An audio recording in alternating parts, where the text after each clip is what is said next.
Bonsoir à toutes et à tous. Voilà, on me donne l'information qui me confirme que nous pouvons ouvrir cette nouvelle conférence, visioconférence publique de l'IRIS, qui ce soir va être consacrée à la région latino-américaine. Comme vous l'avez vu, vous êtes inscrits pour ce débat qui a pour thème quels défis pour l'Amérique latine après la pandémie de Covid-19. Alors, j'attends encore un petit peu que les inscriptions entrent. Alors, j'en profite pour me présenter rapidement. Je m'appelle Christophe Ventura, je suis directeur de recherche à l'IRIS et en charge du programme Amérique latine Caraïbes de notre institut. Et donc, c'est moi qui ai organisé cette soirée. Alors évidemment, parler du Covid-19 en général ne met pas les gens en joie. On ne va pas faire une soirée ce soir sur précisément la dimension médicale et sanitaire du Covid, même si je vais en dire deux mots rapidement, mais on va surtout s'intéresser aux conséquences de cette crise sanitaire en matière, disons, dans la dimension politique, économique et géopolitique pour l'Amérique latine, parce que en Amérique latine, comme dans le reste du monde, cette crise sanitaire eh bien, exacerbe un certain nombre de contradictions, de tendances, et peut-être même les accélère et projette la région latino-américaine dans une époque dont nos discutants ce soir nous diront s'ils la considèrent inédite ou pas. En tout cas, c'est un peu l'idée de notre débat ce soir. On l'a appelé des défis pour après la pandémie, mais c'est une façon de parler car pour l'instant, il n'y a pas d'après-pandémie en Amérique latine. L'Amérique latine eh bien, connaît vraiment pour l'instant une crise non-stop avec plus de 38 millions de cas officiellement recensés sur le sous-continent, plus de 1,3 million de morts à déplorer. Hélas, alors on pourrait comme ça malheureusement faire le palmarès un peu sombre de l'Amérique latine, mais notons qu'aujourd'hui, avec à peine 8,5% de la population mondiale, l'Amérique latine concentre plus du tiers des décès mondiaux. C'est tout simplement avec les États-Unis eh bien, le principal foyer de propagation de cette épidémie qui, en plus, connaît désormais pas mal de variants en Amérique latine. On a parlé des variants brésiliens, puis du variant péruvien. Maintenant, le variant Delta, bien connu en France aussi, commence à arriver dans plusieurs pays d'Amérique latine. Depuis la semaine dernière, il est recensé dans quelques pays, Colombie, Mexique et quelques autres pour ne citer que cela. On a une région aussi, et on en parlera, où les taux de vaccination sont quand même assez faibles, puisque en moyenne, c'est une moyenne dans la région, le nombre de personnes qui ont reçu 2 doses de vaccin, c'est à peine 10% de la population latino-américaine. Je rappelle, c'est 640 millions d'habitants, l'Amérique latine.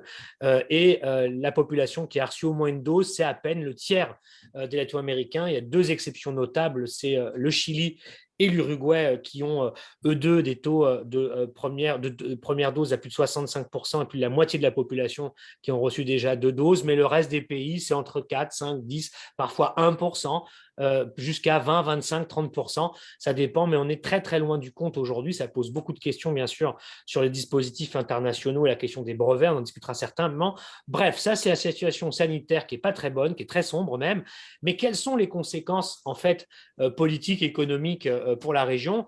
La Commission économique pour l'Amérique latine, la CEPAL, a affiché la couleur il y a déjà quelques mois en disant que déjà, tout simplement, il fallait comprendre que cette crise sanitaire propulsait l'Amérique latine dans la pire crise de son histoire, sans précédent, même plus avant que ce qu'a pu produire en Amérique latine la crise de 1929 ou les deux guerres mondiales, bien pire que cela, avec des mois de privation de liberté de mouvement pour les populations, des problèmes astronomiques en matière d'éducation, d'écoles fermées. Bref, nous allons essayer un petit peu de parler de tout ça avec nos invités ce soir. Je suis vraiment heureux de les accueillir parce qu'on a trois invités de haut niveau, comme on dit, qui en plus sont impliqués directement par définition dans la vie des sociétés latino-américaines.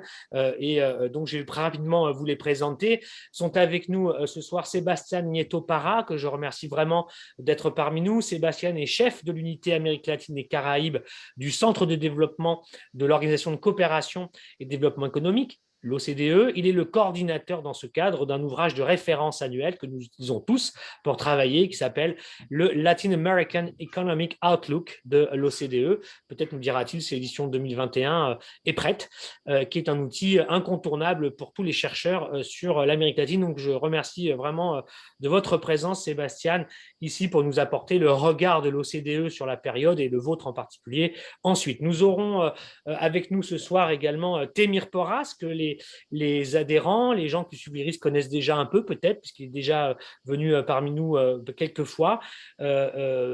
Témir Porras est professeur invité à Sciences Po à Paris.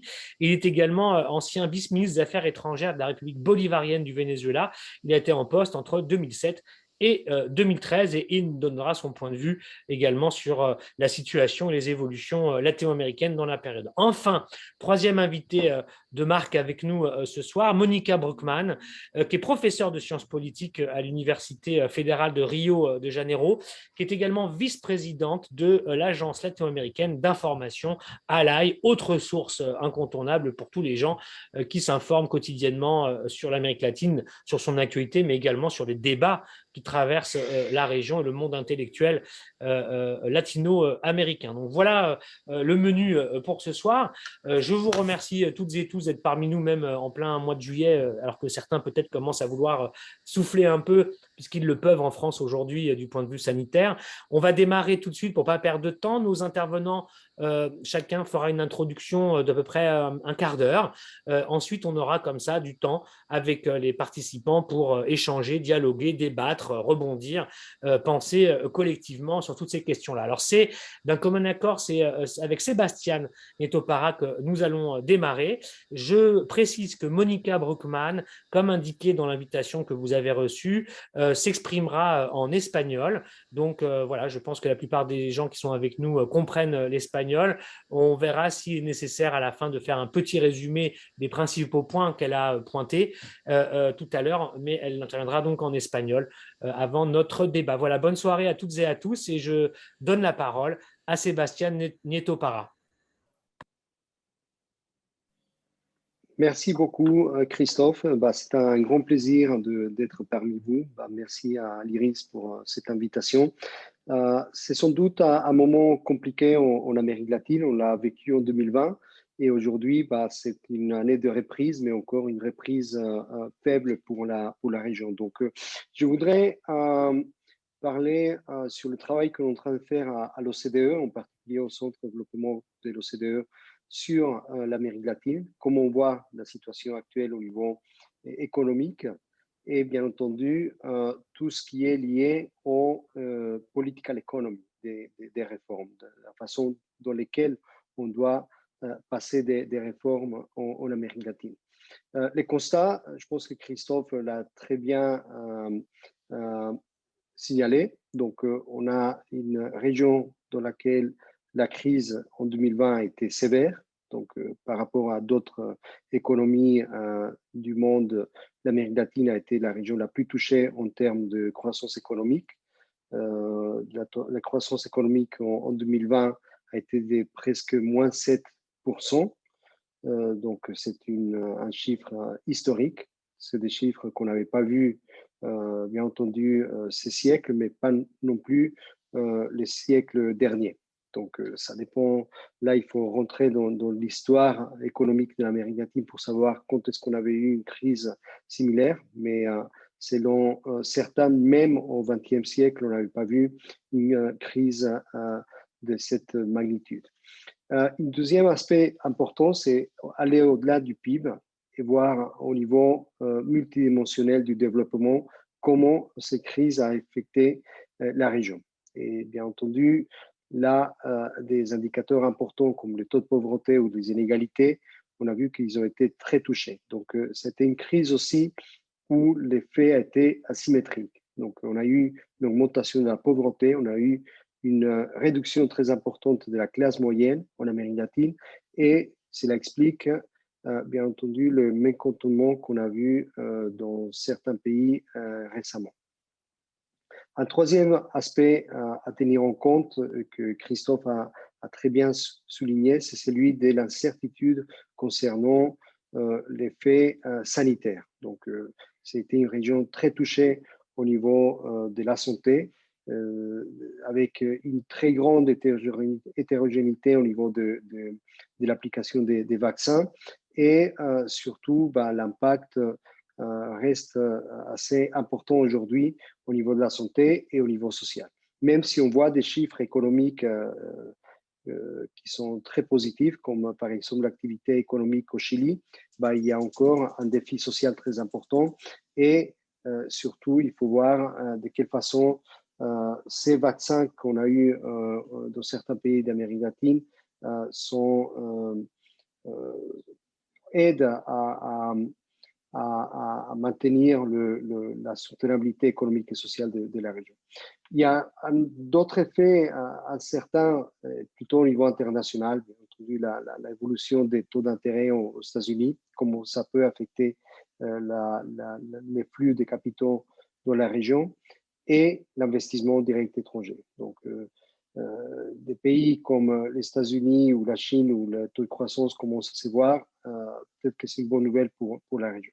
Donc ça, c'est au niveau macro. Donc on voit déjà une reprise presque de 4% pour cette année, selon certains observateurs.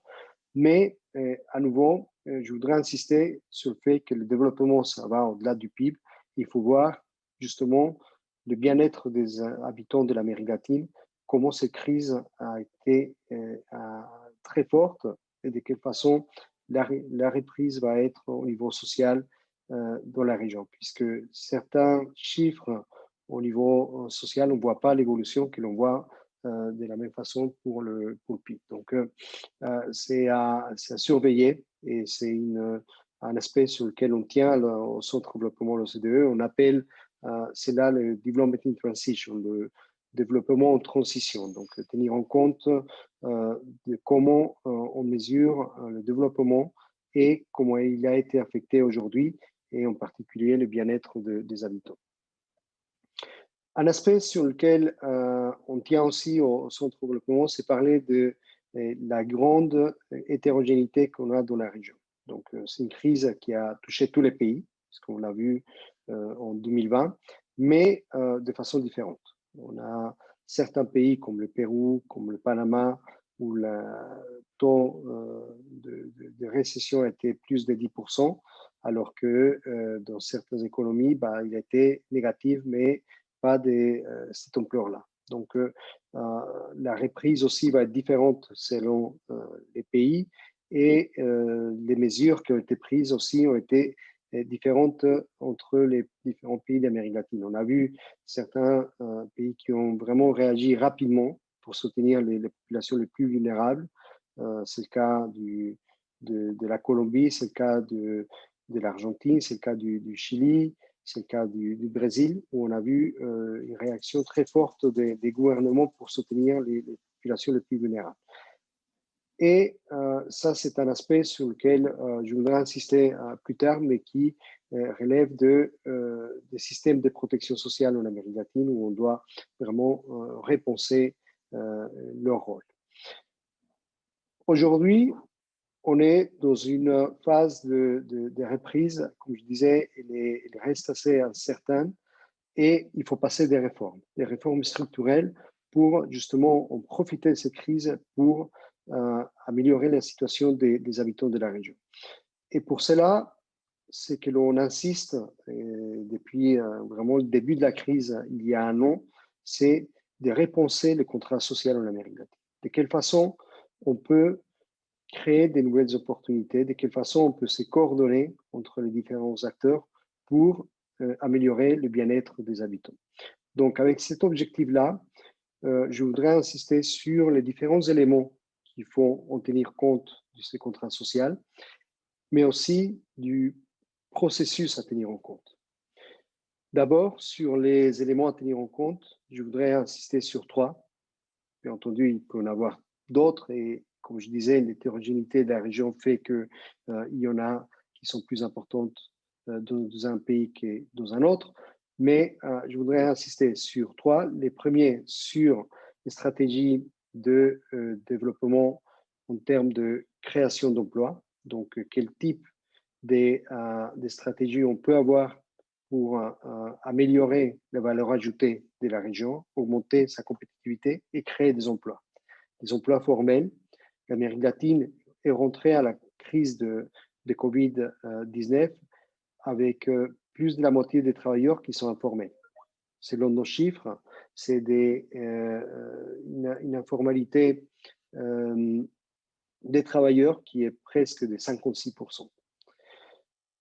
Pour cela, il faut en tenir compte de la valeur ajoutée qu'on a donc, dans chaque région, à l'intérieur de chaque pays, créer des clusters de développement, créer une stratégie, savoir quels sont les secteurs sur lesquels on peut tenir et on peut en compter.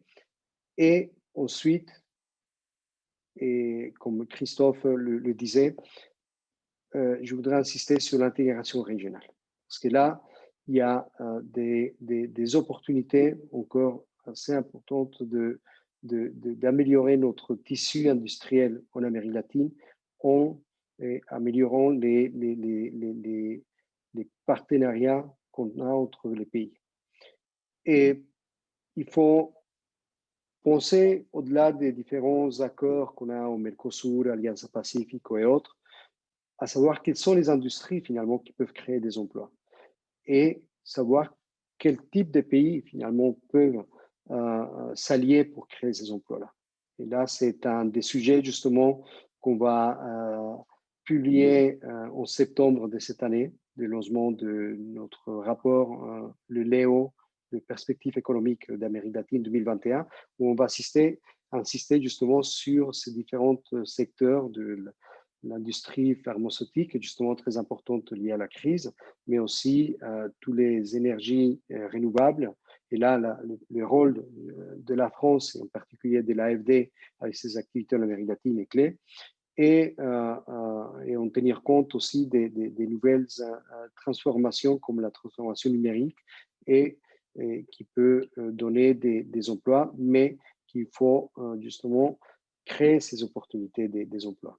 Si l'on ne fait rien, finalement, on va arriver à une situation dans laquelle la transformation numérique va détruire des emplois. Et ça peut aller plus de 20% des emplois qui peuvent disparaître. Donc, c'est des sujets à tenir en compte. Transformation numérique, l'environnement et, comme je disais tout à l'heure, tout dans un environnement d'intégration régionale. Deuxième aspect important, cohésion sociale. L'inclusion sociale, en particulier, au niveau de l'éducation, les écoles en Amérique latine ont été fermées au nombre de jours le double de ce qu'on a à l'OCDE.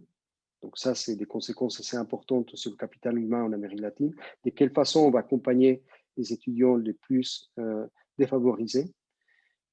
Un autre aspect qui a été une très bonne leçon de cette crise, c'est qu'on a pu réagir rapidement avec des différents programmes pour soutenir des travailleurs qui n'étaient pas couverts par aucun régime d'assistance sociale, ni par les systèmes de protection sociale, donc des systèmes qui couvrent les travailleurs formels. Mais même certains travailleurs informels qui sont couverts par des programmes d'assistance sociale, il y en a eu certains qui n'étaient pas couverts au moment de la crise. Et là, c'est bienvenu toutes ces mesures qui ont été prises, comme Ingresso Solidario en Colombie, et les programmes de bono familial universal au Pérou, toutes les politiques d'emergencia au Chili et en Argentine, et bien entendu au Brésil aussi avec leur politique d'auxilio d'emergencia. Là, c'est un deuxième aspect très important. Troisième volet, le fiscal. Parce qu'il faut savoir de quelle façon on finance ces politiques-là. Et quand je parle de fiscal, bien entendu, il y a les impôts, mais il y a aussi la dette. Au niveau de la dette publique, il faut en tenir compte à nouveau l'hétérogénéité qu'on a en Amérique latine. Et dans ces contextes-là, on a des pays où les acheteurs de ces dettes, c'est des acheteurs publics et des acheteurs dans le monde multilatéral, mais aussi on a des acheteurs privés. Donc les créanciers privés, de quelle façon on va les mettre sur la table et savoir parler pour éviter que l'on tombe à une crise de dette souveraine dans certains pays et l'on puisse justement financer la reprise économique et en même temps garder la soutenabilité fiscale. Et pour cela, on insiste beaucoup et on a beaucoup insisté au G20, le dialogue, la coordination entre les différents créanciers de la dette, les différents acteurs des marchés de capitaux, où certainement il faut en tenir compte de ces causes exceptionnelles de la crise. C'était un choc exogène qui est arrivé en Amérique latine et de quelle façon on doit soutenir les pays de la région. Au niveau des impôts, il faut tenir compte des défis qu'on avait avant la crise, mais bien entendu, on ne peut pas faire les réformes qu'on pensait avant la crise aujourd'hui, puisqu'on a une classe moyenne qui a été vraiment très touchée en Amérique latine et l'on ne peut pas, par exemple, augmenter la base des impôts, puisque c'est justement une classe moyenne qui aujourd'hui est tombée une partie dans la pauvreté, une classe moyenne vulnérable qui est tombée dans la pauvreté. Dans ce contexte-là, il y a des sujets très importants comme la progressivité des impôts. En Amérique latine, quand on voit l'intervention de l'État pour réduire les inégalités grâce aux impôts et les transferts, ces réductions, elle est pratiquement de 3 points de base par rapport au Gini initial. Dans les pays de l'OCDE, on est en train de parler, dans les pays en particulier de l'Union européenne, la réduction elle est de plus de 15% des points de base par rapport au Gini initial. Donc là, on voit qu'il y a des efforts pour remonter la progressivité. Il y a des sujets sur lesquels on insiste beaucoup, sur les impôts aux personnes et en particulier sur la richesse, mais aussi augmenter la progressivité sur les impôts aux revenus. Un autre sujet important, c'est tout ce qui est l'évasion fiscale. Donc, c'est un sujet où on tient à l'OCDE au niveau national, mais aussi au niveau international. Là, on vient de passer un accord très important avec 130 pays pour justement donner un seuil minimum de taux pour les entreprises multinationales. Ça peut aider à créer des revenus additionnels, mais aussi au niveau national. On doit augmenter la capacité de nos administrations des impôts pour que l'évasion soit moins importante. Aussi, penser à quelques dépenses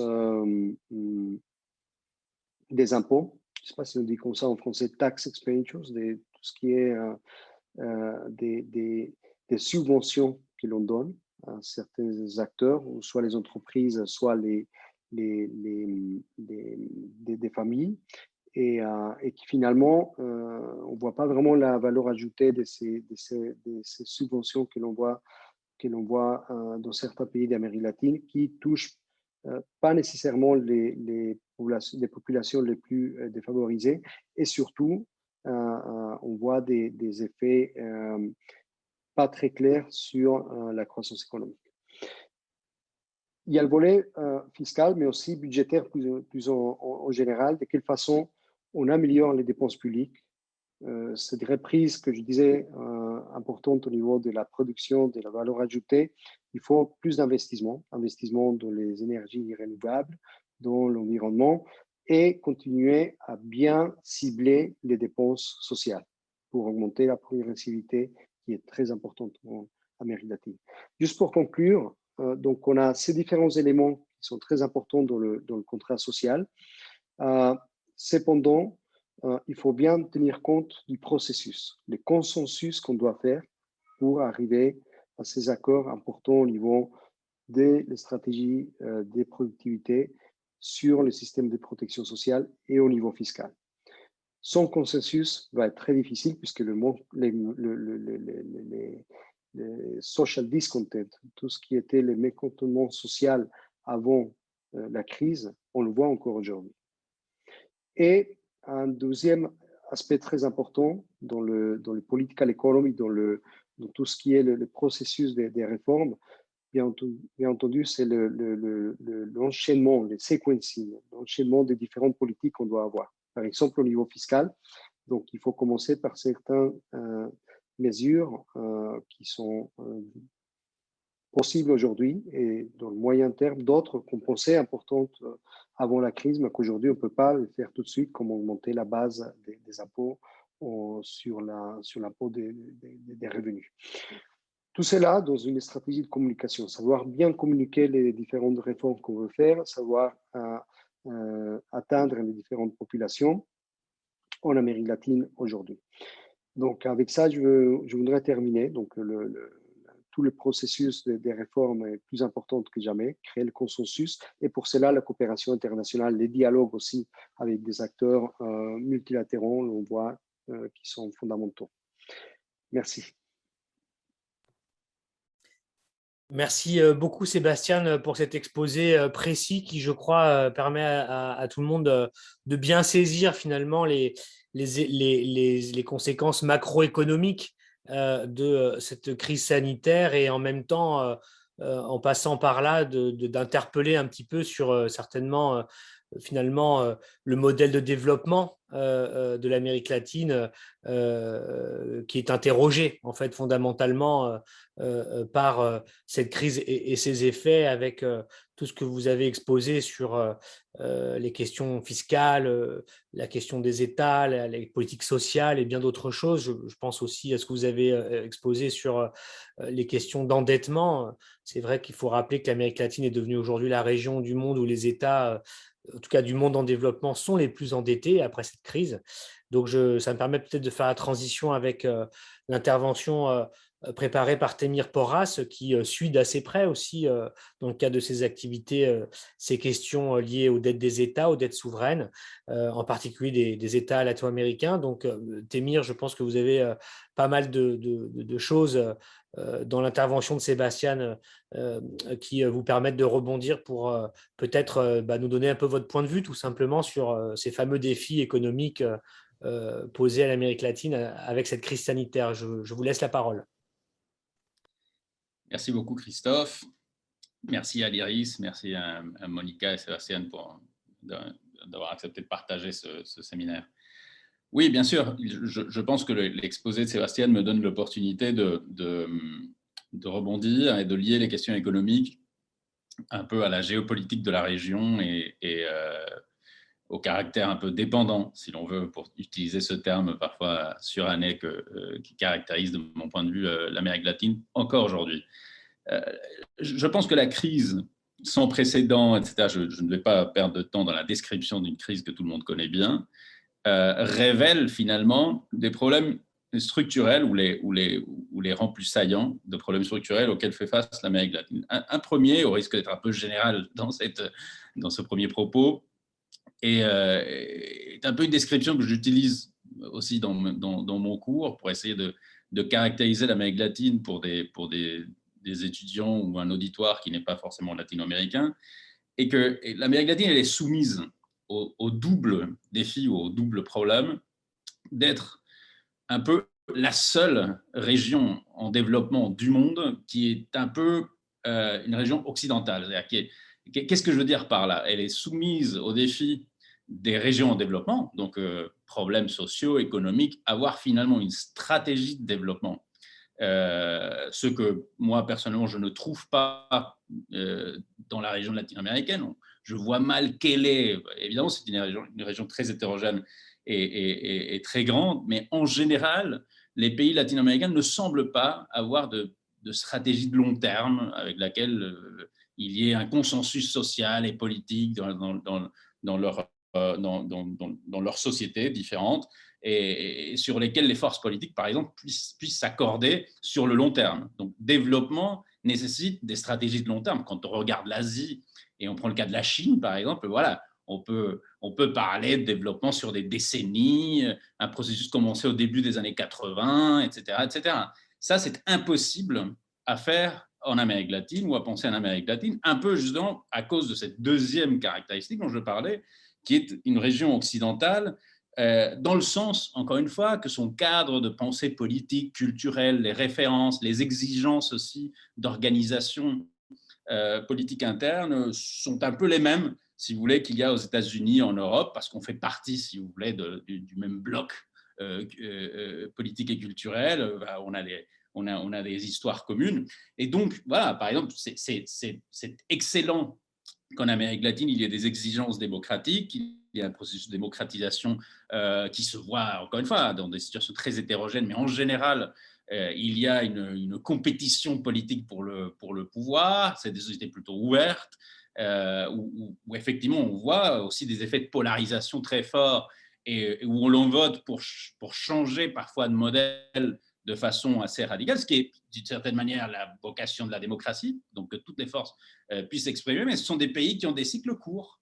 Donc tous les 5 ans, vous pouvez avoir à la tête d'un pays des projets totalement opposés, totalement disparates, et du coup, voilà, et peu de consensus finalement, qui empêche d'une certaine manière que la région ait une stratégie de développement de moyen et long terme, au moins sur des sujets structurants, importants, etc., qui puissent rester en dehors, si vous voulez, des controverses politiques. Donc ça, c'est un premier point que cette crise a révélé, dans le sens où, encore une fois, les pouvoirs latino-américains ont été extrêmement timides dans leur réponse à une crise sans précédent.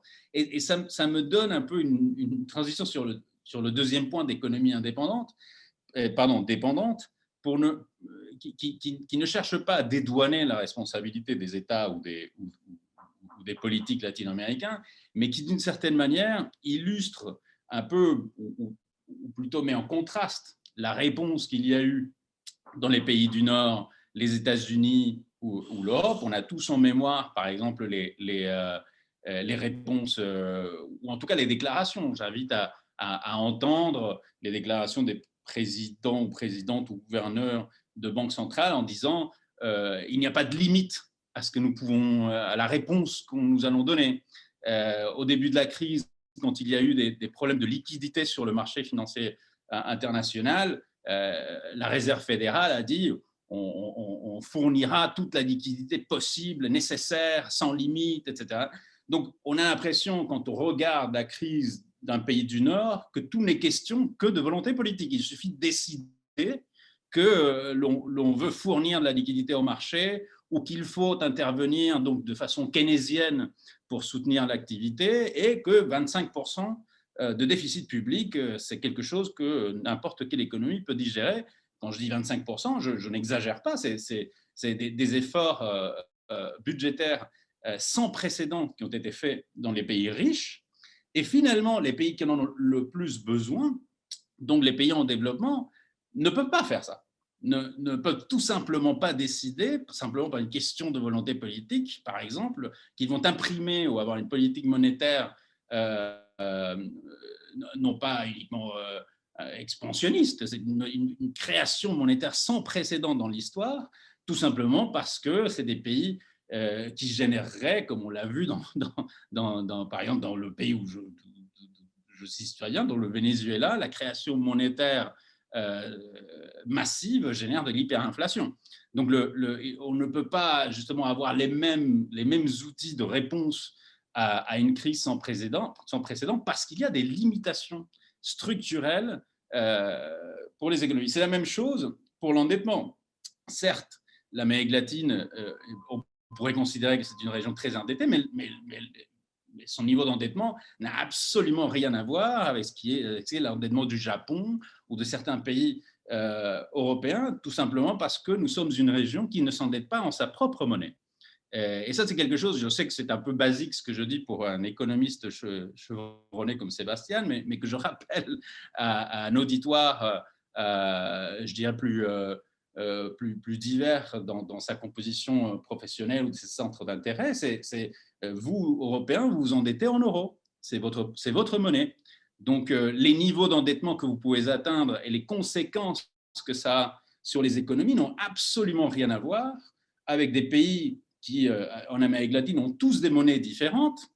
Certains, d'ailleurs, ont le dollar américain, mais ça ne leur donne pas la possibilité d'imprimer des dollars comme le ferait la Réserve fédérale, et qui doit s'endetter en monnaie étrangère, principalement en dollars. Donc, le service de la dette doit se faire dans des dollars qu'il faut trouver. Donc, dans une période de récession où vous avez votre activité qui se restreint, vous n'avez pas de banque centrale avec le pouvoir des pays de l'OCDE, vous n'avez pas ce qu'on appelle justement avoir de l'espace budgétaire pour faire du déficit. Vous pouvez faire du déficit, mais l'addition est extrêmement salée. Et comme le disait Sébastien, effectivement, il y a des créanciers privés qui donc s'inquiètent donc des conséquences de ce que pourrait faire l'État lambda en Amérique latine et des conséquences que ça pourrait avoir sur sa capacité de rembourser la dette à moyen et à long terme. Je prends par exemple, pour que vous en preniez la mesure, de pays très divers. Vous avez cité le cas de l'Uruguay, donc qui est un des pays, je le rappelle, les plus riches d'Amérique latine, à peu près le deuxième en termes de revenus par tête, donc de PIB par tête, donc qui pourrait être considéré dans le peloton de tête, même si c'est un pays modeste par sa taille et sa population, de la région, qui a eu un programme de vaccination tout à fait donc, bien organisé et qui est montré en exemple, mais en revanche, qui a un des niveaux de dépenses publiques les plus faibles au monde comme réponse à la crise, qui a pratiquement justement pas du tout augmenté son niveau de dépenses publiques. Donc les Uruguayens n'ont pas reçu un chèque de $1 000, on n'a pas reçu de revenus de substitution, et ce qui explique d'une certaine manière les niveaux extrêmement élevés, non seulement de circulation du virus, malgré une campagne de vaccination très importante de circulation du virus.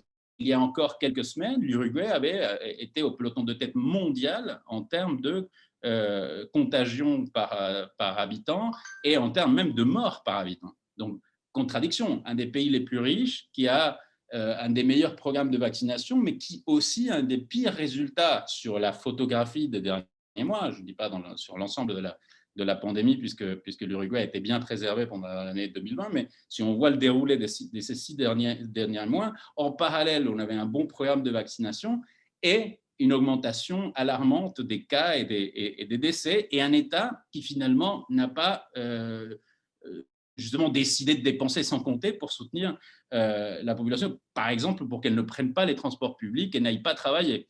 Donc en Amérique latine, pour vivre pendant la pandémie, il fallait travailler. Donc les gens se demandent pourquoi le virus circule tellement. On ne peut pas rester chez soi quand il n'y a personne pour substituer les revenus. Ce n'est pas la seule, évidemment, explication, mais c'est un point que je tiens à rappeler. Donc, des pays avec d'énormes besoins, mais sans les outils qu'ont les pays développés. Et finalement, et ça, ce serait mon troisième point, une sorte de réponse globale très médiocre. Finalement, s'il n'y a pas de banque centrale en Amérique latine qui puisse jouer le rôle de la Fed ou de la BCE, qu'est-ce qu'il nous reste? Par exemple, le Fonds monétaire international. Donc, les programmes des institutions multilatérales, même avec des efforts sans précédent, en proportion, restent extrêmement modestes. C'est-à-dire quand le FMI débloque 100 milliards pour le monde, bon voilà, ayant en tête le programme de relance européen ou américain, donc 100 milliards pour le monde entier, c'est une goutte. Donc, en comparaison avec les efforts qui ont pu être consentis, on parle aussi aujourd'hui d'une émission de droits de tirage spéciaux, d'une certaine manière, qui serait un peu cette sorte de création monétaire qui pourrait donner de l'espace aux pays en développement, mais le FMI est constitué d'une telle manière par un actionnariat dont les pays les plus riches donc sont des actionnaires plus importants du FMI, qui paradoxalement, donc cette création monétaire bénéficierait a priori davantage aux pays riches qu'aux pays qui en ont le plus besoin. Et donc voilà, on voit aussi une sorte de absence de réaction ou de capacité globale à substituer cette incapacité qu'ont les propres pays en développement pour faire face à une crise de cette ampleur. Et puis finalement, un problème très latino-américain qu'on a vu surgir avec la crise, qui est donc l'absence totale d'intégration.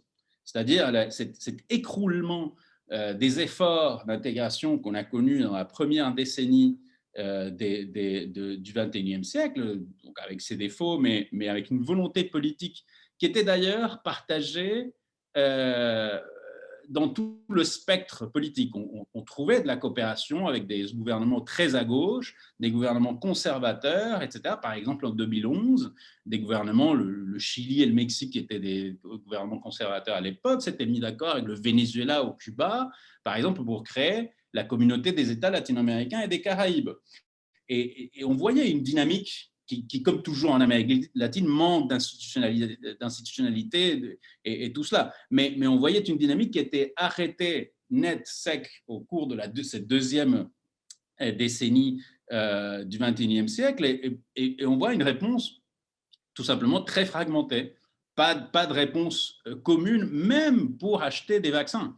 C'est-à-dire il n'y a pas eu un effort latino-américain pour mettre en commun des efforts et optimiser même la négociation avec les laboratoires ou l'approche des mécanismes comme le COVAX avec l'OMS.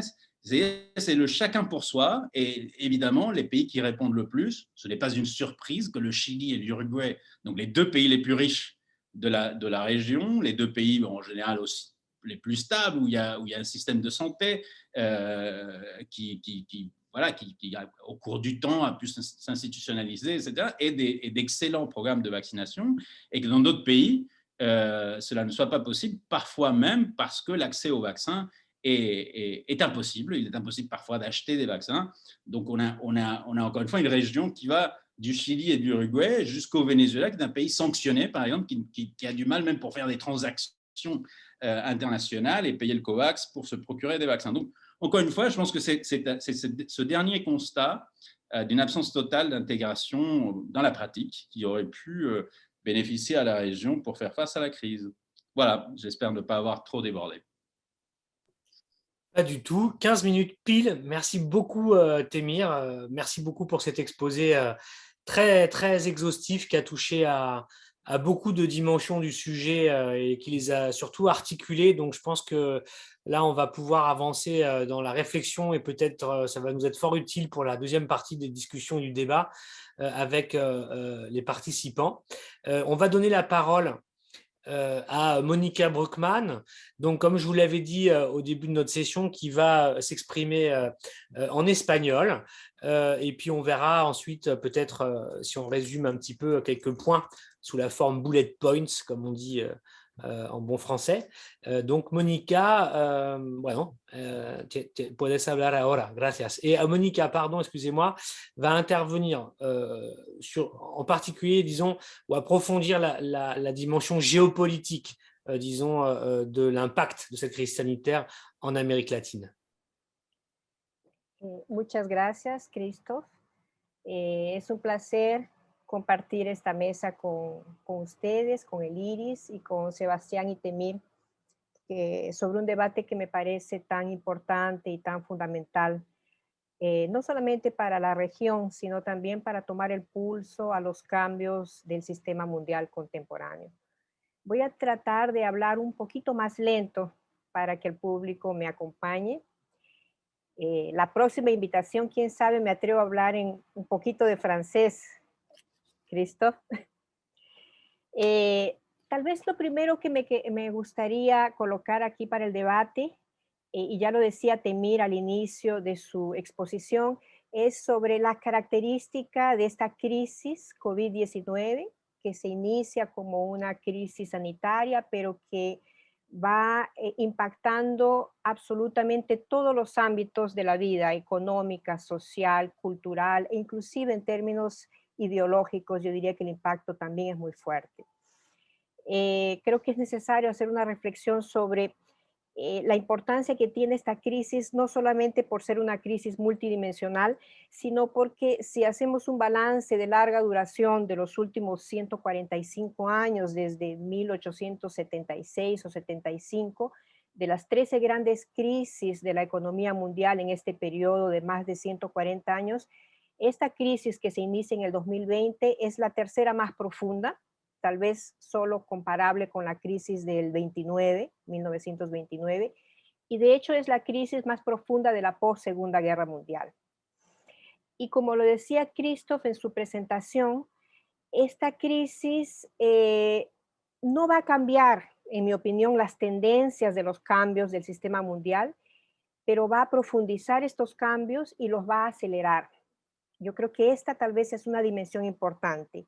Y en relación a América Latina, un aspecto al cual me voy a referir en breve es cómo esta crisis muestra las grandes contradicciones de los modelos económicos y políticos que se están poniendo en práctica en este momento y que además ya se pusieron en práctica en la década de los 80 y 90.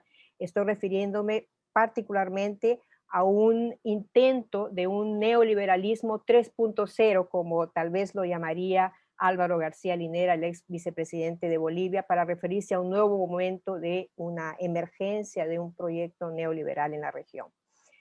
En relación a los cambios del sistema mundial que esta crisis acelera, yo diría que hay dos movimientos muy visibles y muy cada vez más fáciles de verificar en todos los datos económicos, producción de ciencia y tecnología, etcétera. En primer lugar, yo diría un desplazamiento del centralismo, de la centralidad económica, del dinamismo económico de los países de Occidente hacia Oriente, hacia Asia, principalmente China, pero no solamente China. Con China tenemos también a la India y tenemos un conjunto de otros países del sudeste asiático que adquieren un dinamismo muy importante en la economía mundial, articulados al proyecto chino, es verdad. Y de otro lado, un desplazamiento de este dinamismo económico de los países del norte desarrollado a los países emergentes. Como ya lo muestran los cambios en el ranking de las mayores economías del mundo desde 2014, que colocan a China en primer lugar, desplazan a Estados Unidos en segundo lugar cuando medimos el Producto Interno Bruto en dólar por poder ajustado de compra local. Pero las proyecciones indican que estos cambios del tamaño de las economías se van a profundizar hacia 2020, hacia 2030 o 2050, inclusive con la posibilidad de colocar una economía como la economía hindú en segundo lugar antes que la economía de Estados Unidos. Entonces yo creo que esto no es solamente un cambio en términos económicos, sino también en términos de las capacidades locales de producción científica y tecnológica.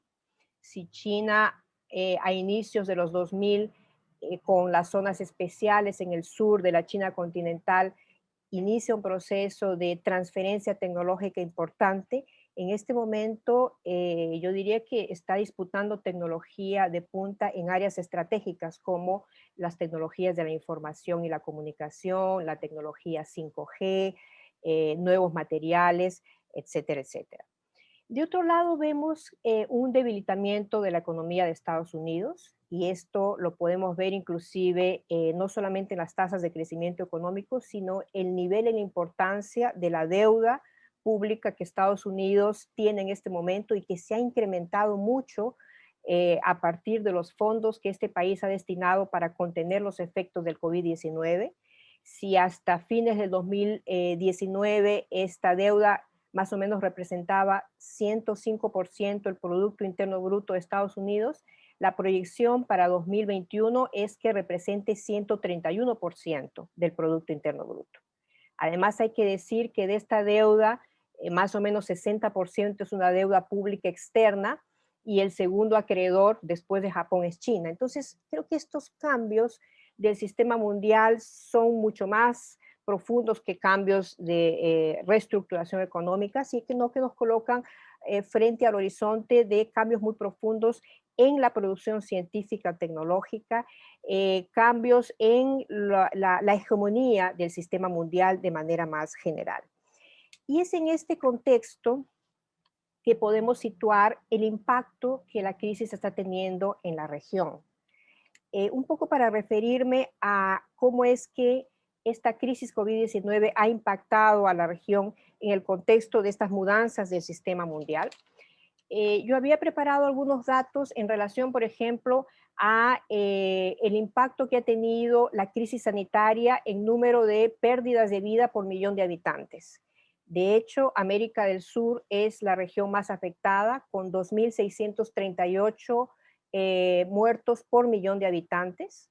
En segundo lugar, América del Norte con 1.529 y en tercer lugar Europa con 1.485. Luego viene Asia con 173, más o menos. Entonces, lo que podemos ver es que el impacto en la región desde el punto de vista sanitario ha sido tremendo.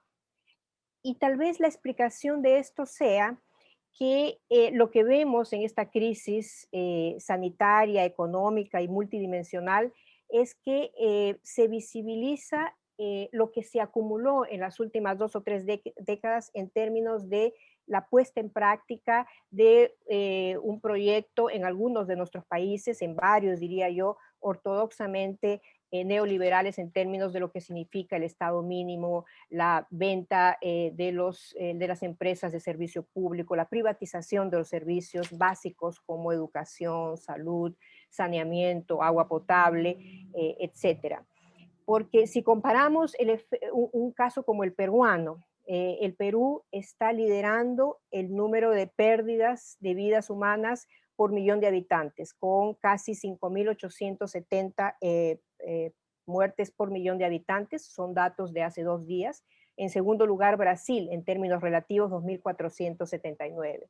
Tal vez esto sea un dato interesante porque muestra el caso peruano que fue colocado como un ejemplo, el milagro económico inclusive, se referían al caso peruano como uno de los países que crecía a un ritmo de 4 o 5% al año durante varios años consecutivos.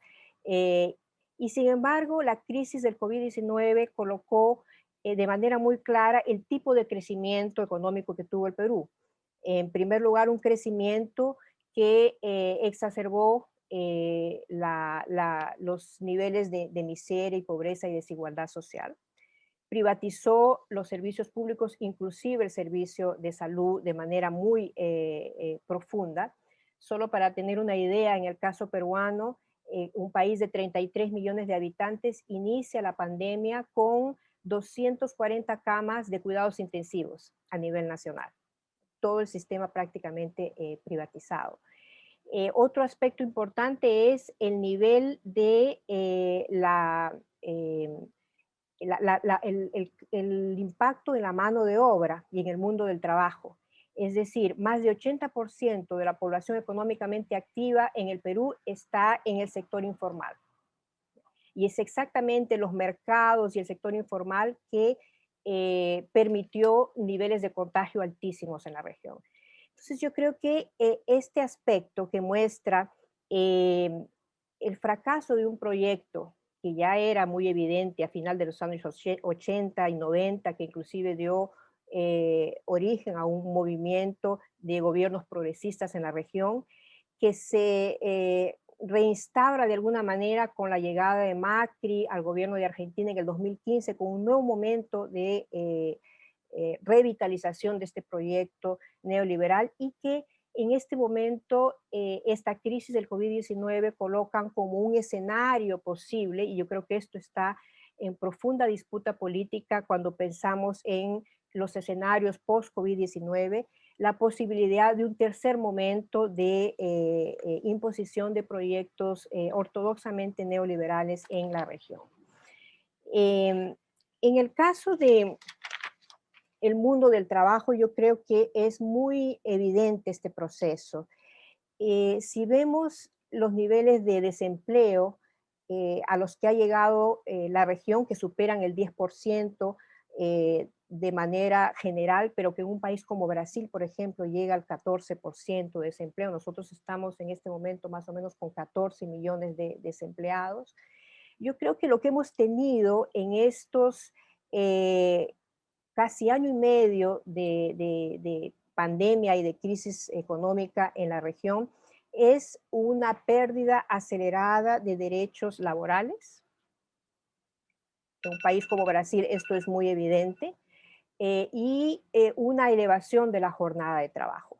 En muchos de nuestros países se aprobaron situaciones emergenciales de calamidad pública, situación de guerra, que permitieron un conjunto de normas, inclusive anticonstitucionales en el caso de Brasil. Por ejemplo, el hecho de la reducción de la jornada de trabajo hasta en un 70%, con la correspondiente reducción del salario. Entonces es interesante ver que mientras en algunos países de Europa, por ejemplo, se amplió la protección social y la participación del Estado en la compensación de la pérdida salarial de los trabajadores, en el caso de países como Brasil, se aprobaron un conjunto de normas atendiendo a esta situación de calamidad pública que permitían la suspensión unilateral de contratos de trabajo, la reducción de jornadas de trabajo con la reducción de sueldos a niveles que han impactado muchísimo la elevación de la miseria y la pobreza en nuestro continente. Para dar un ejemplo de estos datos que me parece muy ilustrativo, en el caso brasileño, por ejemplo, uno de los ámbitos que más crecieron a nivel del tipo de empleo durante la cuarentena es exactamente los servicios de entrega y transporte por aplicativo. Y es interesante ver que durante la pandemia, 19% de los trabajadores en este sector de transporte y entregas por aplicativo, 19% trabajan más de 13 horas por día. 38% trabajan más de 11 horas por día, 57% de los trabajadores trabajan de hecho más de 9 horas por día. Estos son niveles que tal vez se asemejan a las primeras revoluciones industriales, una jornada de trabajo superior a 13 horas por día, pero es de alguna manera lo que estamos viendo que se está produciendo y reproduciendo en países de América Latina, y cito el caso de Brasil, que es una de las mayores economías de la región y es una de las mayores concentraciones demográficas de la región también y de América del Sur. Entonces, de un lado, creo que uno de los desafíos de América Latina tiene que ver con la posibilidad de recuperar estos derechos laborales que de manera general han sido reducidos, han sido en algunos casos temporalmente eliminados y que están llevando a gran parte de la población económicamente activa a una situación de subempleo. De otro lado, creo que hay la necesidad de pensar que este subempleo que se ha generado y se ha profundizado con esta crisis COVID-19 podría estar incorporándose al mundo del trabajo como una situación estructural. Y yo creo que este es un gran peligro y al mismo tiempo un gran desafío que tenemos que discutir políticamente, académicamente y sobre todo crear condiciones para la recuperación de estas pérdidas de derechos laborales que se aceleraron a lo largo de la pandemia. De otro lado, queda claro que, como lo decía Sebastián, las políticas de protección social son indispensables. Ya CEPAL ha mostrado los datos del impacto en términos de miseria y pobreza. Prácticamente estamos hablando de retrocesos de 15 a 30 años en los principales indicadores sociales en el caso de América Latina. Y un gran desafío representa poder garantizar una protección social mínima en América Latina que pueda disminuir el impacto humanitario de esta crisis. Y de otro lado, yo diría que desde el punto de vista geopolítico hay dos aspectos que son fundamentales de ser pensados en el caso de América Latina. Esta ascensión de Asia en el sistema mundial y la ascensión de China como gran demandante de materias primas para abastecer este gran proyecto que es la nueva ruta de la seda que China lanza en el 2013, que en el 2014 tiene 21 países miembros y que hacia fines del 2020 tiene 138 países miembros. Es decir, si pensamos en términos del sistema institucional global, la nueva ruta de la seda con 138 países miembros 18 de los cuales son latinoamericanos, representa tal vez el espacio de coordinación interestatal y de cooperación económica más importante después de Naciones Unidas, que tiene 193 países miembros. En este momento, este proyecto de la nueva Ruta de la Seda, con sus prioridades de producción, de comercio centrado en la infraestructura, en producción de electrónicos, en maquinaria pesada, en industria aeronáutica, va a exacerbar la demanda mundial por minerales metálicos y no metálicos, productores de energía primaria, para poder abastecer estas prioridades que la nueva Ruta de la Seda establece y que está en discusión con regiones enteras como África, gran parte de los países de Europa, inclusive América Latina.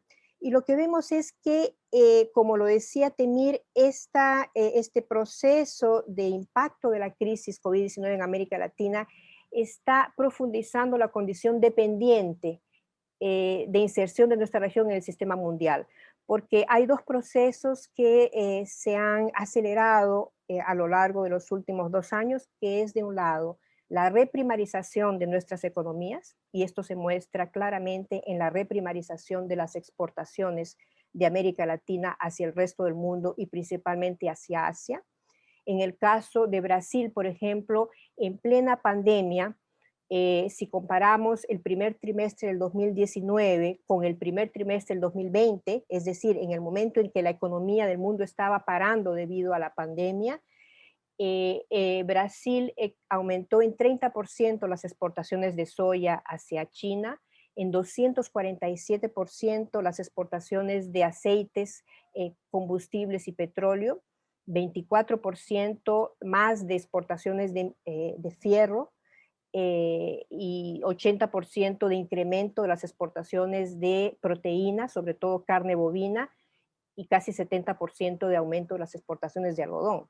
Es decir, lo que vemos aquí es una profundización de la condición primaria exportadora en general de la región y particularmente de una economía como la brasileña.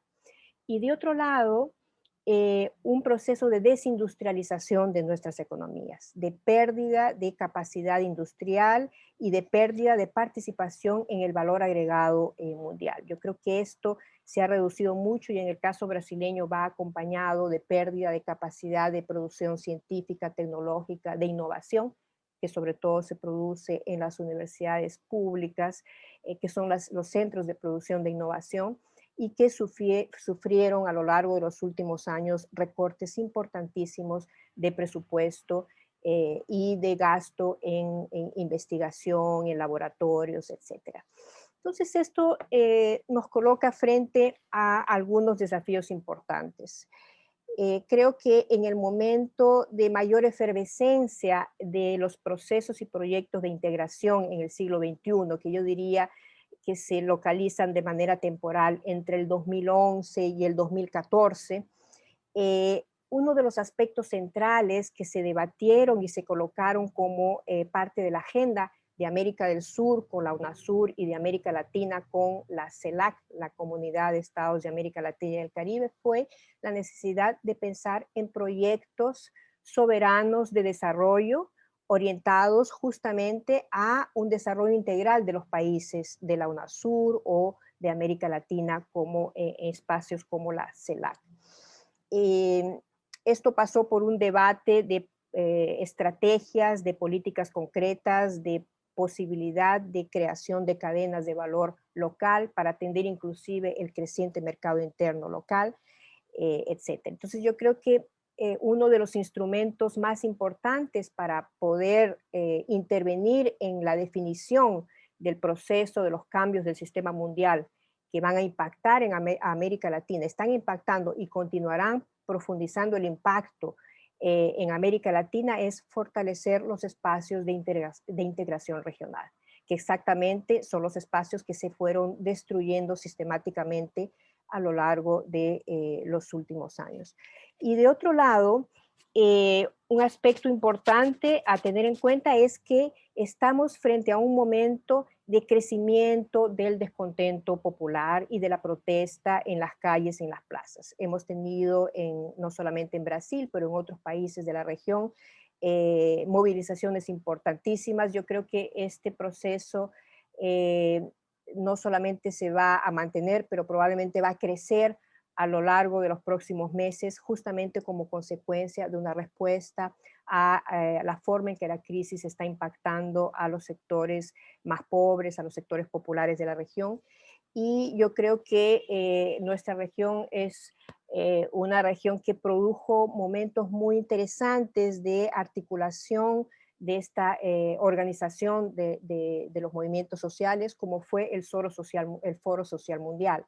Entonces, esto de alguna manera representa una experiencia histórica que de alguna manera puede ser retomada en los próximos meses, en la medida en que esta respuesta de descontento de la población de alguna manera se articule no solamente a nivel nacional, sino a nivel regional. Entonces yo creo que esto va a plantear una serie de desafíos que tienen que ver con el sistema democrático en la región, la posibilidad no solamente de defender, pero mantener los sistemas democráticos en la región, que es un aspecto que constituye todo un desafío, y sobre todo fortalecer la posición de la región en los cambios geopolíticos y las profundas redefiniciones del sistema mundial contemporáneo.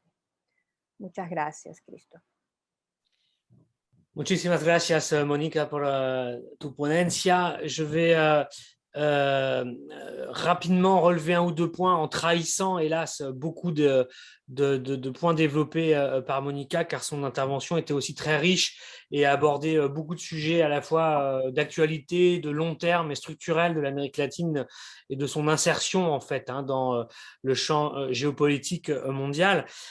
Pour résumer, en tout cas, pas résumé, mais disons, souligner quelques points qui m'ont paru, en tout cas, fort intéressants dans l'intervention de Mónica, dire qu'elle nous a exposé en quoi la situation sanitaire, finalement, pointait certaines contradictions. La première, c'est que d'un côté, elle montrait en Amérique latine ce que ça veut dire à l'application d'un certain modèle de développement, un certain modèle économique qu'on appellerait le néolibéralisme. Elle apparaît de formule de néolibéralisme 3.0 qui appartient à l'ancien vice-président bolivien Garcia Linera, d'un modèle où de l'état minimal, de la privatisation généralisée des services publics, des ressources, etc. Et donc, finalement, cette pandémie montre ce que ça veut dire un modèle comme ça lorsqu'il est confronté eh bien, à un choc comme celui de la crise sanitaire, montre en fait tout simplement son inefficacité, son incapacité à protéger les populations et sa propension à accroître finalement toutes les tendances néfastes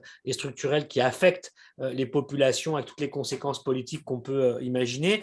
Et en même temps, la contradiction, c'est qu'elle laisse entendre que finalement, dans certains pays, elle a parlé du Brésil, elle a parlé du Pérou, par exemple, pour s'illustrer.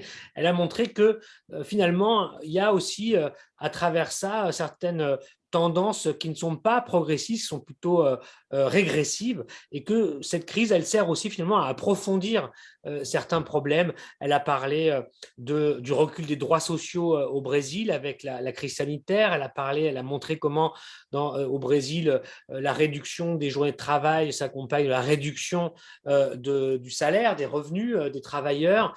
Elle a montré par plusieurs aspects cette pente de réduction des droits sociaux dans pas mal de pays, en nous alertant là-dessus, un peu ce que certains auteurs nomment la stratégie du choc, finalement, qui s'appliquerait dans la région. Donc elle a appelé à notre vigilance là-dessus. Elle a aussi dans cette contradiction indiqué que eh bien, la situation sanitaire finalement avait approfondi et approfondissait certaines dépendances. Le mot a été utilisé ce soir plusieurs fois dans la discussion, en particulier dépendance à un certain modèle, disons, exportateur de ressources naturelles et de matières premières qui enfermerait l'Amérique latine dans cette trajectoire-là au niveau international, l'obligeant finalement l'Amérique latine à continuer sur ce chemin lorsque il faudrait d'autres alternatives pour son développement économique. Elle a après indiqué un certain nombre de pistes qui, selon elle, sont les défis en fait de l'Amérique latine, qui sont d'abord justement cette question d'intégration régionale sur laquelle elle est revenue, sur laquelle elle a expliqué qu'il fallait qu'elle soit basée en Amérique latine sur une conception d'un développement, de projets souverains de développement latino-américain, de projets de développement intégraux des économies latino-américaines plus endogènes, précisément pour être capable d'absorber les chocs globaux comme les chocs économiques ou sanitaires. Elle a parlé de la nécessité de construire des chaînes de valeur régionales, locales, par exemple, un marché intérieur peut-être aussi latino-américain, moins dépendant des marchés extérieurs, etc. Donc elle a pointé ces défis-là comme étant de nouveau à l'ordre du jour, créés par cette situation contradictoire, comme elle l'a dit. Et puis voilà, et tout ça nous amenant finalement à arriver à une réflexion sur les moyens que représenterait aussi cette intégration régionale pour l'Amérique latine à changer sa position et sa trajectoire dans le système international global. Donc voilà, de manière très lapidaire, hélas, et un peu superficielle, les propos, en tout cas certaines idées qu'a mis sur la table Monica Brockman.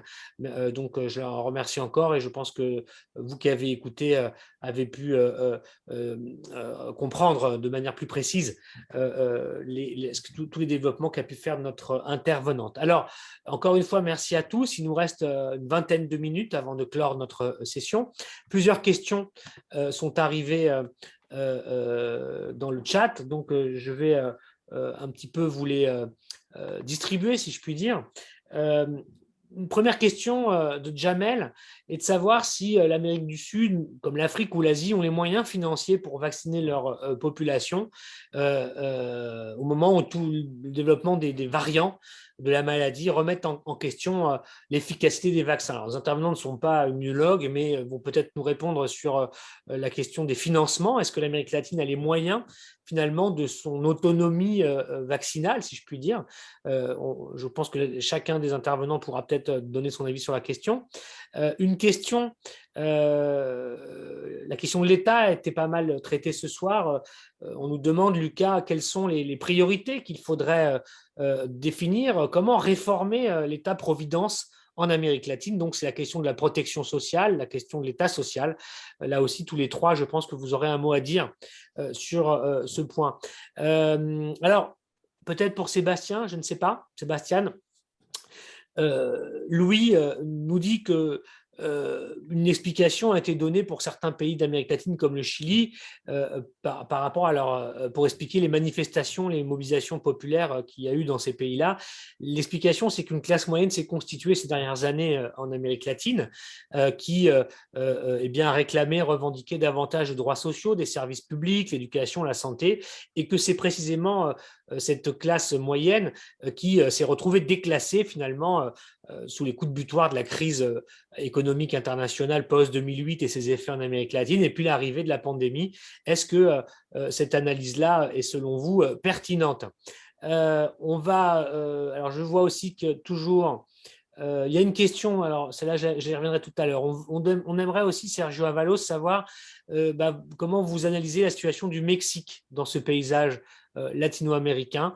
Est-ce qu'il y a des défis particuliers? Est-ce qu'il y a des éléments spécifiques au Mexique différents de ceux que vous avez, disons, proposés ce soir? On va peut-être commencer avec ça.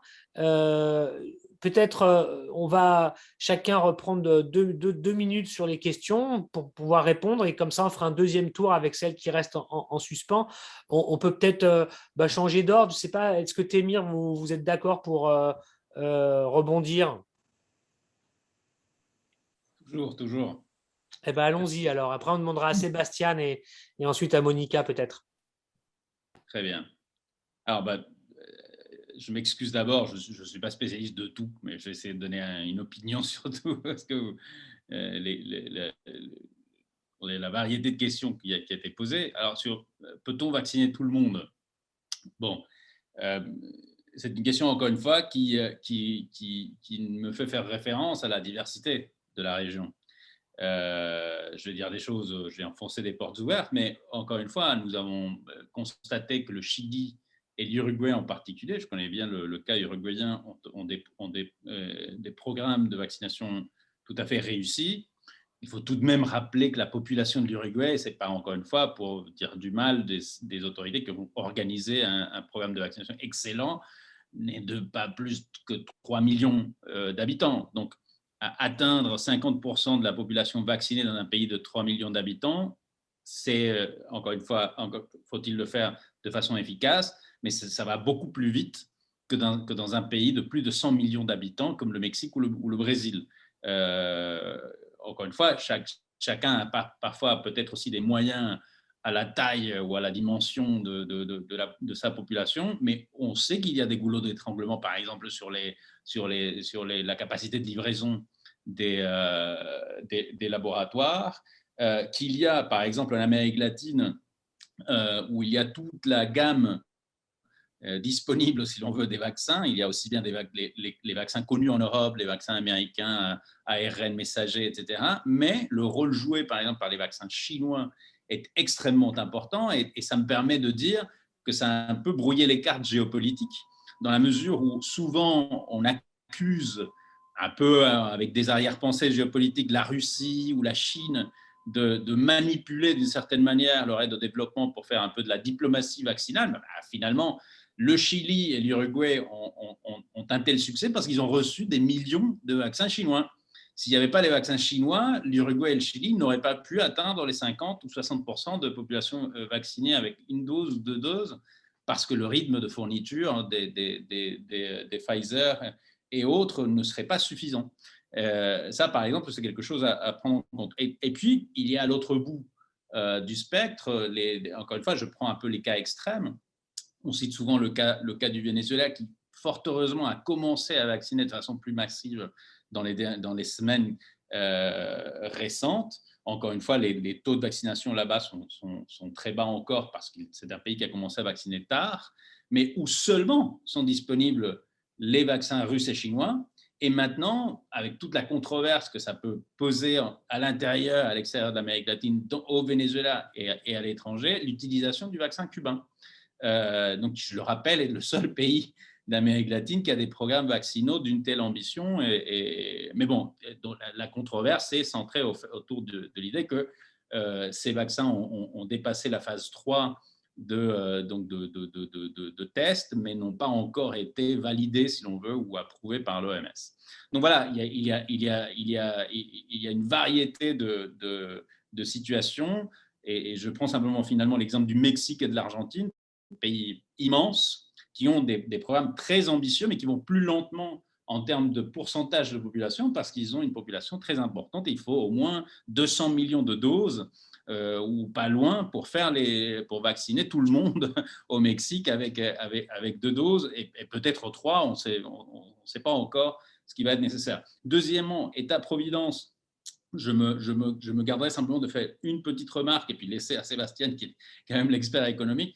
Par exemple, pour les pays d'Amérique latine, ce qu'on connaît en France comme les prélèvements obligatoires, dans un pays de l'OCDE, dont à peu près tous les pays de l'Union européenne, je pense, font partie, les prélèvements obligatoires vont à peu près de 35% à parfois 50% du PIB ou plus. Ça veut dire donc ce dont les États, les systèmes publics de sécurité sociale disposent pour construire cet État-providence. En Amérique latine, dans les pays où les prélèvements obligatoires sont les plus élevés, on s'approche des 30%.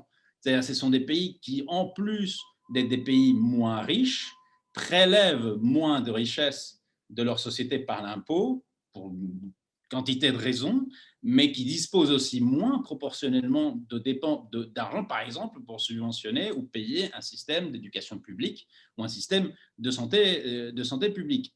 Tout ça en prenant en compte qu'il y a beaucoup de pays, comme disait Monica, qui sont très primaires dans leur économie. Par exemple, le Chili, qui est une économie louée, avancée, etc., en Amérique latine, dépend beaucoup. Donc, ces recettes fiscales, ces recettes budgétaires, qui font partie des prélèvements obligatoires, dépendent aussi de l'exploitation d'une matière première qui est le cuivre et de ce que l'industrie du cuivre paye à l'État chilien. Donc, ce n'est même pas simplement des prélèvements qui font de la redistribution de richesses, mais c'est parfois simplement du prélèvement d'un impôt sur une extraction de matières premières. Donc, il y a en plus le fait que la société elle-même, l'effet de redistribution de richesse que joue l'impôt dans des pays comme l'OCDE ne se produit pas à la même échelle, loin s'en faut, dans les pays d'Amérique latine. Que faudrait-il, je pense, penser cette idée? Le développement dans le long terme pour créer de la richesse, mais aussi la redistribution par l'impôt.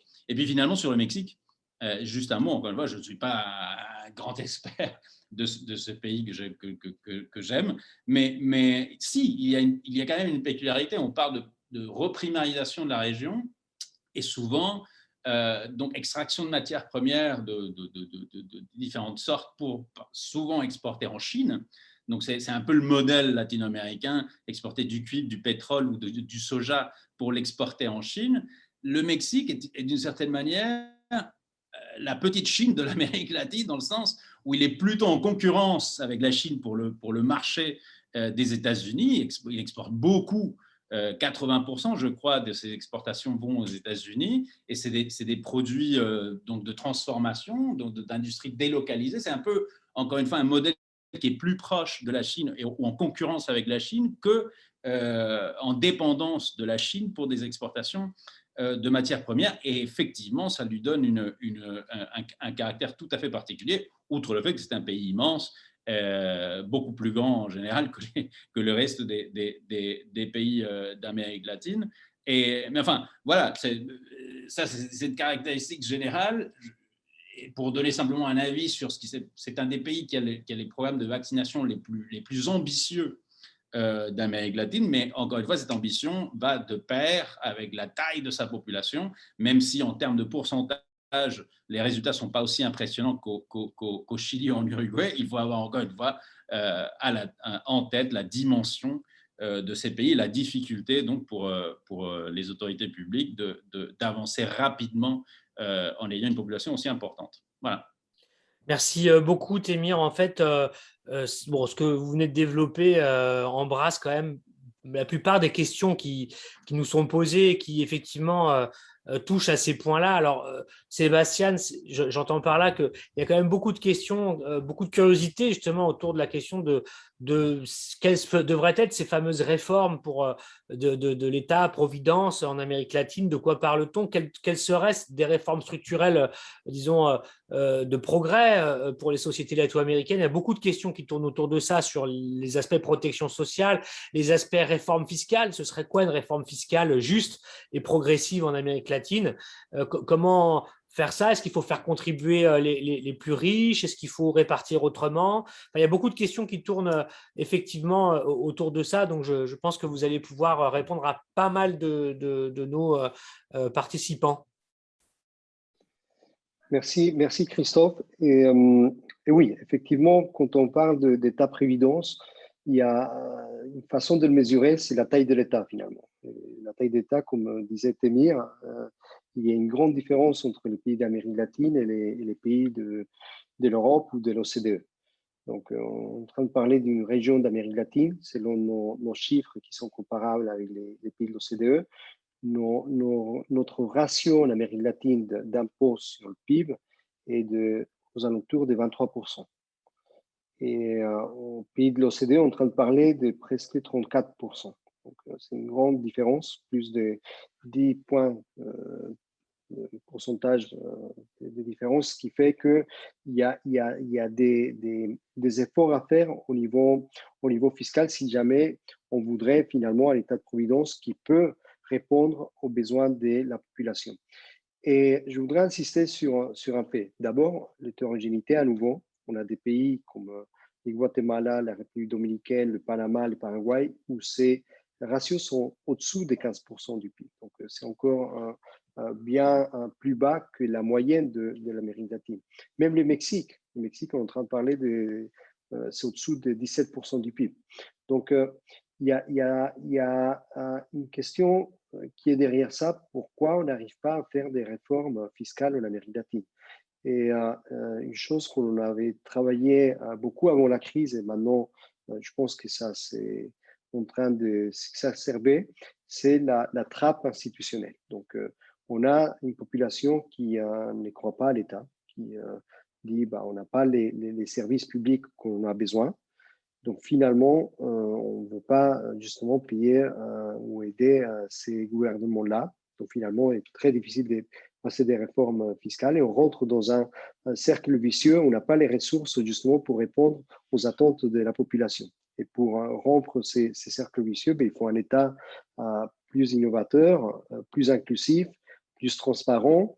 Et c'est là où il y a des efforts encore importants à faire et en tenant compte des défis futurs du numérique, comment on profite du numérique pour que l'État soit plus inclusif et plus transparent, comment on tient compte de l'environnement, comment on tient compte de la migration, parce que c'est un sujet on n'a pas parlé aujourd'hui, mais c'est important à tenir en compte, surtout quand on parle d'État-providence, en tenir compte aussi des migrants sud-sud qui sont aujourd'hui de plus en plus importants en Amérique latine. Et tout cela nous amène à penser, OK, donc il faut des réformes intégrales, pas seulement au niveau des impôts, mais aussi au niveau des dépenses qui soient plus progressives, avec des meilleurs services publics en éducation et en santé. Je parlais avant du capital humain qu'on est en train de perdre actuellement en Amérique latine, et les épreuves de PISA, je crains qu'on aura des scores pas très satisfaisants pour les étudiants en Amérique latine, justement à cause de la crise du Covid et les mesures de fermeture des écoles.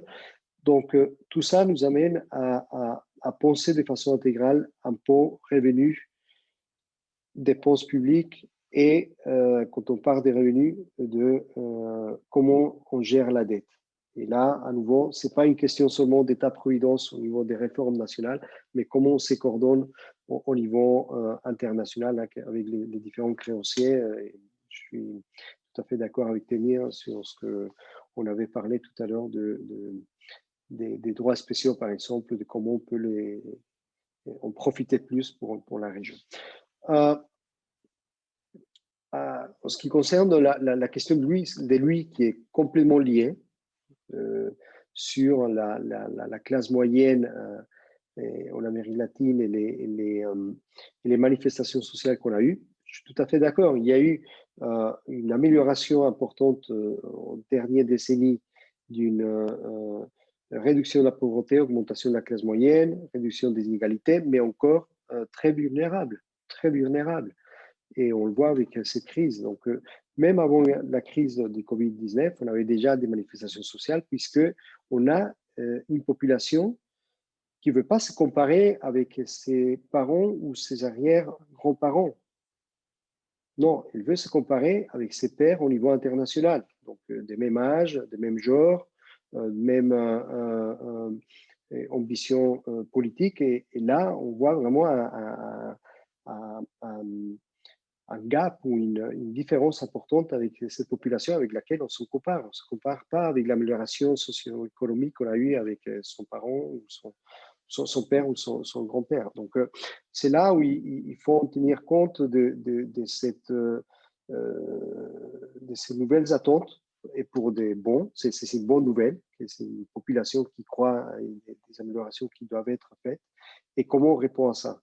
Et c'est là, justement, qui est le lien avec la question précédente de l'État-providence. Donc, si l'on veut vraiment se comparer avec cette population-là, il faut aussi avoir des responsabilités pour une partie de la population et surtout une population qui ne paye pas énormément des impôts. Juste un chiffre pour terminer. En Amérique latine, en moyenne, on paye 2% du PIB en ce qui concerne des impôts sur les revenus. Dans les pays de l'OCDE, c'est presque 8% du PIB. Et là, c'est surtout les statuts socio-économiques les plus élevés qui pourraient payer davantage, au niveau des revenus, mais aussi au niveau de la richesse. Merci beaucoup, Sebastián. Mónica, en pocos minutos, quizás, no sé, hay varias preguntas sobre el tema del modelo exportador latinoamericano, cómo salir, cómo construir una transición hacia otro modelo. Si quieres intervenir sobre eso, y también varias preguntas sobre cuáles serían los sectores, los servicios que necesitan lo más reformas estructurales de otro tipo, ¿no? De otro tipo que neoliberales, ¿no? Hay varias preguntas así. Y una pregunta, una persona nos dice, bueno, finalmente, ¿podrá o no América Latina construir este camino hacia otro tipo de modelo de desarrollo integral y soberano? Gracias, Cristo. Yo creo que una experiencia interesante en la región fue el caso ecuatoriano durante los 2 gobiernos de Rafael Correa, cuando se creó los planos nacionales del buen vivir, que tenían como objetivo central el cambio de matriz productiva. Yo creo que esto es se me desapareció de la pantalla, no sé si ustedes me están viendo. Sí, sí, te vemos muy bien y te escuchamos también.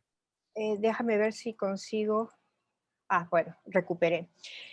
Creo que esa es una experiencia interesante y tal vez de todas las que tuvimos en la región a inicios del siglo XXI, sea la que consiguió pensar de manera estratégica y de largo plazo la posibilidad de una transición de una economía primario exportadora para una economía, como decían los ecuatorianos en este momento, que fuera capaz de formar.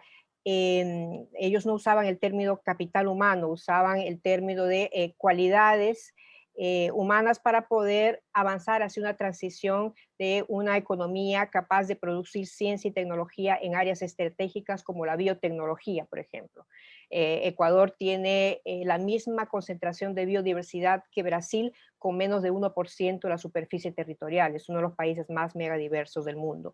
Entonces, ellos se planteaban esto como un proyecto estratégico de largo plazo. Y yo creo que tal vez ese sea un aspecto central a tener en cuenta cuando pensamos en la posibilidad de salir de un proyecto o de una región fundamentalmente agroexportadora y dependiente de las economías centrales del sistema mundial, para economías que sean capaces de pensar los proyectos de desarrollo a partir de las necesidades nacionales y a partir de las necesidades de la población local.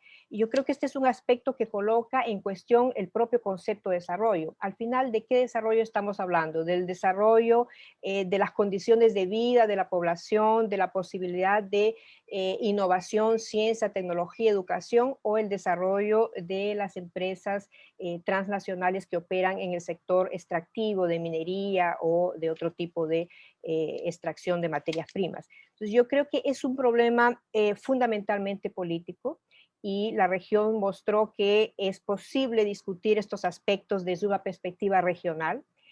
Y además yo diría que es muy difícil hacerlo de otra manera. Yo diría imposible. El ejemplo de África es muy interesante. África se sienta con China a discutir cómo es que se va a integrar el continente a la nueva ruta de la seda, recuperando su visión panafricana. No lo hace cada país de manera independiente, por lo menos a partir del 2017. Y con esto consiguen elementos que antes no habían podido conseguir. Fondos con condiciones financieras muy favorables para África, posibilidad de tener fondos para reparación de la devastación ambiental de los proyectos extractivos, posibilidad de proyectos de producción local, etc. Entonces yo creo que pensar en un cambio, una transición hacia procesos de industrialización tiene que ver con recuperar una visión regional y tiene que ver con pensar cadenas de valor regionales a partir de un esfuerzo político de colaboración y de aproximación de nuestros países a partir de algunas matrices muy generales de visión estratégica y de proyectos de desarrollo. En relación a algunas reformas estructurales, en qué sectores y una cosa muy importante que se colocó aquí, la cuestión de la protección social como un elemento central para pensar en una fase post-COVID en América Latina, inclusive a partir de la verificación de los gravísimos impactos económicos y sociales en la región. Yo quería en 1 minuto y medio resumir el caso brasileño, que me parece que es muy paradigmático en este aspecto.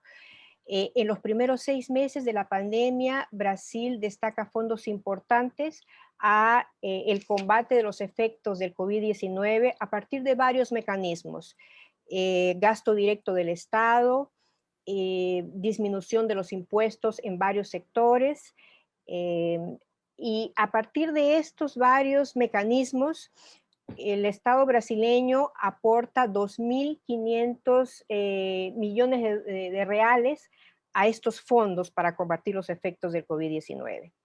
56% de estos fondos, según datos oficiales del Banco Central de Brasil y del Ministerio de Economía, 56% de estos fondos fueron transferidos para el sector financiero y tenían como objetivo de la política pública generar préstamos para sobrevivencia a las pequeñas y medianas empresas. De hecho, lo que hicieron los bancos fue transferir estos recursos a través de préstamos a las grandes empresas, porque justamente las pequeñas y medianas empresas, que eran el objetivo de la política pública, ofrecían demasiados riesgos. 12% fue destinado para el sector de salud, pero sobre todo para el sector privado de salud. Yo no sé si ustedes saben, pero Brasil aprobó una ley al inicio de la cuarentena que permitía que el Estado brasileño pagase el doble de lo que normalmente cuesta una cama de cuidados intensivos a la red privada. Y esto fue un mecanismo de transferencia importante de recursos para el sector privado de salud. Y apenas 7% para la ayuda emergencial, que así se llamó el sistema de protección social aquí en Brasil. Apenas 7% de ese total fueron destinados a las familias por la vía de este programa de ayuda emergencial. Entonces, evidentemente, este aspecto es un aspecto fundamentalmente político. Toda la prensa destacó el hecho de que la ayuda emergencial sería el gran problema para la economía brasileña y estaría ampliando la deuda pública de Brasil. Y los datos muestran que no fue exactamente la ayuda emergencial, sino fue la transferencia a otros sectores económicos y sobre todo el sector financiero. Entonces yo creo que estos aspectos son aspectos fundamentalmente políticos y esto es que debemos tener en cuenta cuando analizamos de cara a los propios datos de la realidad económica de nuestros países. Merci Monica. Temir Porras, vous vouliez réagir très rapidement à la question de Arnoldo Pirella qui propose une analyse selon laquelle l'Amérique latine a raté un premier cycle de boom des matières premières dans les années 2000 quand gouvernait une majorité de gouvernements dits progressistes de la vague rose, et il se pose la question de savoir si l'Amérique latine est condamnée à répéter la même erreur tous les 30 ou 40 ans. Vous vouliez réagir de manière rapide parce qu'il va falloir qu'on termine notre soirée malheureusement. Merci à vous.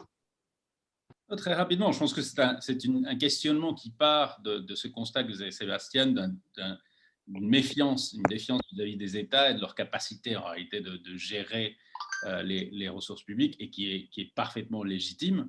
Mais je voulais simplement donner une sorte de contre-feu ou une vision alternative pour compléter cette critique qui est souvent on cite cette idée que l'Amérique latine rate des occasions et donc les fonder sur cette idée qu'on aurait reçu une masse de ressources extraordinaires, on n'aurait pas su en réalité l'épargner ou la mobiliser. C'est vrai, mais en même temps, je reviens au problème des prélèvements obligatoires. Par exemple, dans les pays à matières premières, ces booms de matières premières ont permis pendant seulement quelques années l'élévation du niveau de dépenses publiques de certains pays d'Amérique latine à des niveaux comparables à des pays de l'OCDE. Je ne veux pas dire que cet argent a été bien dépensé, mais les pays ont pu élever leurs dépenses publiques à des niveaux qui sont comparables à ce qu'un pays de l'OCDE dépense tous les ans depuis 5 décennies. Et souvent, on prend un contre-exemple de l'Amérique latine, la Norvège, par exemple. On dirait, voilà, la Norvège, elle a fait ce qu'il fallait. La Norvège a épargné, a créé un fonds souverain gigantesque et ne s'est pas saoulé d'argent, etc. Il n'y a pas eu de fête de l'argent, mais on omet souvent de dire que le niveau des prélèvements obligatoires en Norvège, il est proche de 50% du PIB. C'est-à-dire que l'État-providence, l'éducation, la santé, les Norvégiens le payent par des impôts. Et tout ça est payé avant même d'avoir une ressource pétrolière qui, du coup, ils peuvent épargner parce qu'il y a une très forte pression d'impôts, si vous voulez, sur la société qui finance donc tous les bienfaits dont on aussi loue, encore une fois, les Norvégiens, d'avoir un système social très équilibré. Il n'y a pas un équivalent en Amérique latine. Si ces ressources des matières premières ne sont pas mobilisées, eh bien, il faudrait trouver l'argent pour qu'il y ait une éducation et une santé publique, sans doute, encore une fois, bien dépensées. Et je ne vais pas faire ici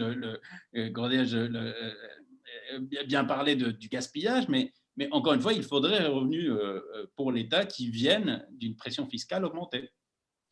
Bien, merci beaucoup, Témir. On va en rester là, malheureusement, pour ce soir. Je voudrais remercier toutes les participantes et les participants. Je crois qu'on a quand même eu des interventions de grande qualité qui ont été capables d'articuler beaucoup de dimensions du sujet latino-américain, j'ai envie de dire d'une manière assez traditionnelle, les questions structurelles qui sont liées à cette région avec ce contexte sanitaire et qui nous permettent de voir, en tout cas, je crois, assez clairement les difficultés, les obstacles et les défis qui sont posés à la région, qui seront résolus ou pas, d'abord par les acteurs eux-mêmes et par les sociétés, les populations latino-américaines. On reviendra bien sûr sur tout ça régulièrement à l'IRIS. Je remercie vraiment mes trois intervenants pour encore une fois la qualité et la richesse de leurs interventions, par ailleurs très complémentaires. Et je remercie également l'équipe de l'IRIS, je pense à Delphine, Nathalie et Alice en particulier, sans qui tout ça n'aura pas été possible, en m'excusant de ce retard accusé à la fin de la réunion. Mais j'espère que les gens qui étaient avec nous étaient satisfaits. Vous trouverez cette conférence bientôt en ligne et qui donc pourra être partagée sur les réseaux pour ceux qui n'étaient pas là ce soir. Et nous savons qu'il y a un public qui regarde ces conférences de manière régulière et suivie à l'IRIS. Voilà, merci à toutes et à tous. Je vous souhaite une belle soirée et je vous dis à très bientôt, je n'en doute pas. Au revoir.